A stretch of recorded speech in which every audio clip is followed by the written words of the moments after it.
بسم اللہ الرحمن الرحیم۔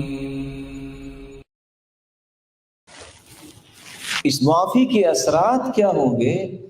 آپ کے جسم پہ جو بوجھ ہے گناہوں کا ختم ہوگا، آپ کو اللہ عز و جلال وہ قلبی راحت اور سکون عطا کریں گے، بلکہ نہ چاہتے ہوئے جہالت کی وجہ سے جو گناہ ہوئے، جب انسان سچی توبہ کر لیتا ہے اور پھر عمل صالح کی طرف قدم بڑھاتا ہے تو اللہ نے ایک خوشخبری سنائی ہے، إِلَّا مَن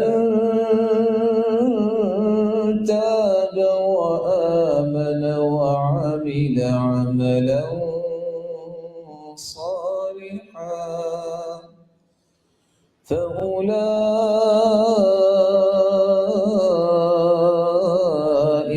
يَتُوبُ اللَّهُ عَلَيْهِمْ فَأُولَٰئِكَ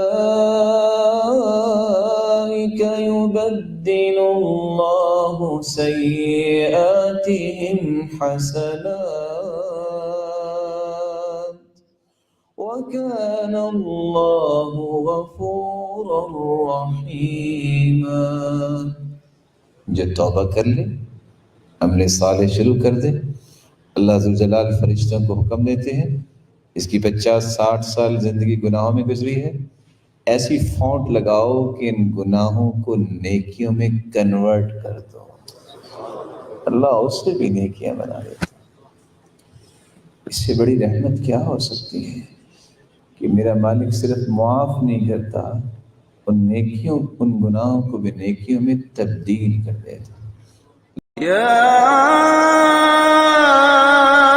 ایھا الانسان ما غرک بربک الکریم۔